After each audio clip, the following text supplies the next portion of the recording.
আসসালামু আলাইকুম। আশা করি আপনারা সবাই ভালো আছেন। চ্যাম্পিয়ন্স ট্রফির আপডেট নিয়ে আমি আব্দুল আল মুহিত আপনাদের সবাইকে স্বাগতম। আগামী 19 ফেব্রুয়ারি কিন্তু পাকিস্তান এবং নিউজিল্যান্ডের ম্যাচের মধ্য দিয়ে কিন্তু চ্যাম্পিয়ন্স ট্রফি 2025-এর আসর শুরু হতে যাচ্ছে। যদিও বাংলাদেশের খেলা কিন্তু 20 তারিখ ভারতের এগেনস্টে দুবাই ইন্টারন্যাশনাল স্টেডিয়ামে।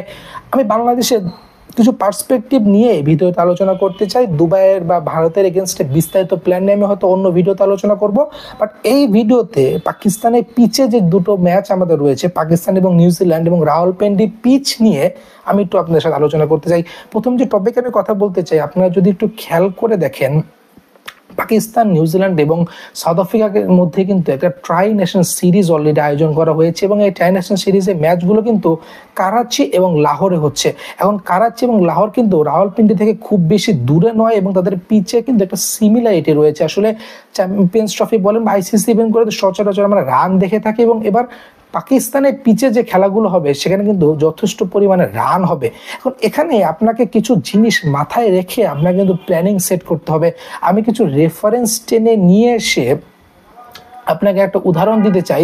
প্রথম যে রেফারেন্সটা নিয়ে আমি কথা বলতে চাই সেটা হলো বোলিং ডিপার্টমেন্ট। বোলিং ডিপার্টমেন্টের কথা বললে আমি প্রথমে ফাস্ট বোলারদের কথা বলি। বর্তমানে আমাদের ফাস্ট বোলারের মধ্যে ভালো ফর্মে কিন্তু তাসকিন আহমেদ রয়েছে। তাসকিন আহমেদের কথাটা কেন বললাম, কারণ তাসকিন আহমেদ বিপিএলে দুর্দান্ত পারফরমেন্স করেছেন এবং আপনি যদি পেস গান্ডারিটা দেখেন বা পেসের এক্সপিরিয়েন্সের কথা বলেন, নাহিদ রানা, মুস্তাফিজ, তানজিদ সাকিবদের চেয়ে কিন্তু তাসকিন আহমেদ যথেষ্ট ভালো ফর্মে রয়েছে এবং যথেষ্ট ভালো অভিজ্ঞতা তার রয়েছে।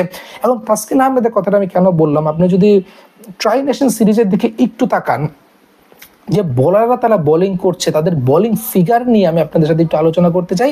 এই ভিডিওতে আসলে কে কতগুলো উইকেট পেয়েছে আমি সে ব্যাপারে আলোচনা করবো না, আমি জাস্ট তাদের ইকোনমি নিয়ে একটু আলোচনা করতে চাই। আমার লিস্টের প্রথমে কিন্তু রয়েছেন শাহিন আফ্রিদি। শাহিন আফ্রিদি কিন্তু হোম গ্রাউন্ড পাকিস্তান এবং হোম গ্রাউন্ডের প্রত্যেকটা পিচে তার খেলার অভিজ্ঞতা রয়েছে। সে পিএসএল খেলে এবং এই পিচগুলোতে কিন্তু পাকিস্তান তাদের ইন্টারন্যাশনাল ম্যাচগুলো আয়োজন করে।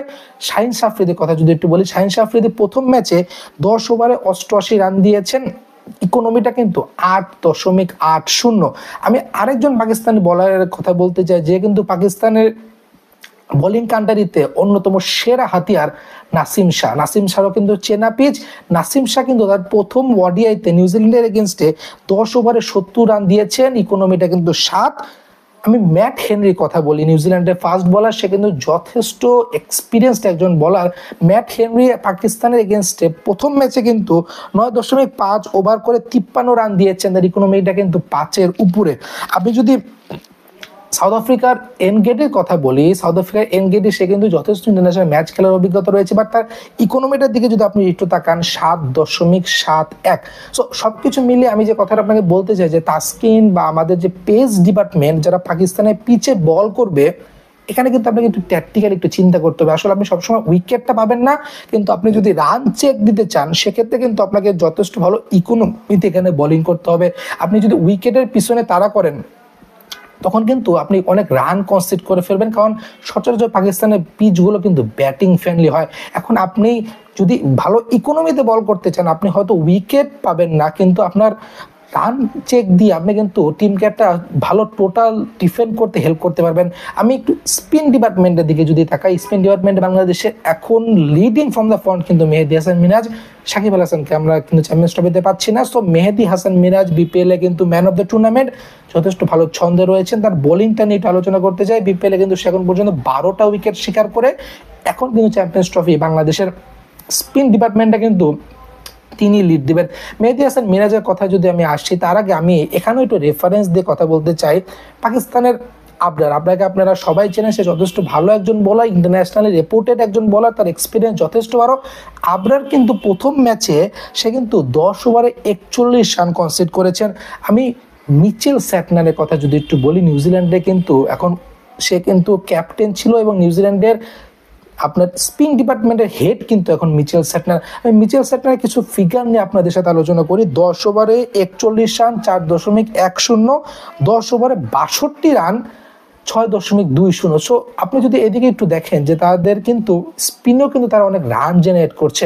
এখন মেহেদী হাসান মিরাজ যদি উইকেট টেকিং ডেলিভারি সে করতে যায় সে কিন্তু রান কনসিড করবে। আপনাকে যদি উইকেট টেকিং ডেলিভারিতে আপনি রান কনসিড করে বসেন তখন কিন্তু আপনাকে 300-এর উপরে একটা রান চেস করতে হবে, যেটা কিন্তু ব্যাটসম্যানদের জন্য ডিফিকাল্ট হয়ে যাবে।